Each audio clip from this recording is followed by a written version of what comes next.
We've all heard it. Eve ate the apple. But what if I told you? The Bible never said it was an apple. Open Genesis.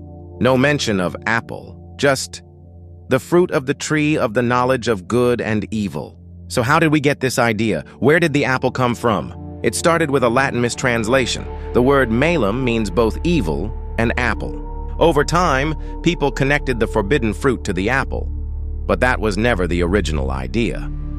In Jewish tradition, the fruit may have been something else entirely. Some rabbis believed it was a fig. After all, Adam and Eve immediately used fig leaves to cover themselves. Others suggested grapes, symbolic of wine and temptation. Still others believed it might be wheat. Yes, wheat. The idea was knowledge comes from grain and learning. Even the pomegranate was proposed. Rich, red, symbolic, and often linked to the sacred in ancient cultures. But here's the twist. The Bible is more focused on the act than the fruit itself. The tree represented something deeper, the choice to disobey, to seek power, to define good and evil for yourself. It wasn't about a snack, it was about rebellion, about autonomy. The serpent never mentions an apple. He only says, "You will be like God, knowing good and evil." This is about something much bigger than fruit. It's about divine boundaries and human ambition.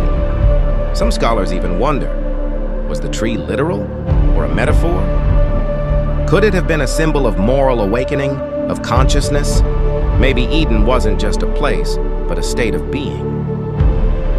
In ancient Hebrew, knowing often implies deep personal experience, not just head knowledge. So, Eve didn't just eat. She chose to experience good and evil herself. That's a huge shift from innocence to awareness. And what did she do? She shared it with Adam. He wasn't tricked. He chose it too. Then they saw they were naked, vulnerable, exposed. Shame entered the story. That's the real tragedy, but not the fruit, but the fracture. Now step back. Why do we keep saying apple? Art, poems, cartoons, they've all shown Eve with an apple. Michelangelo painted it, Disney drew it, even emojis joined in.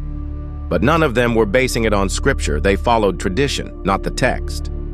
The danger? We start to focus on the wrong thing. We argue about fruit and miss the fall. This was a story about freedom, limits, desire, and consequence. It's about the human condition, not a piece of produce. So next time someone says, Eve ate the apple, you can smile and say, the Bible never said that. The real fruit might have been pride, or curiosity, or wanting to be God, and maybe that's the fruit we all still reach for. But the beauty of the story, even after the fall, God came looking for them, and maybe He's still looking for us.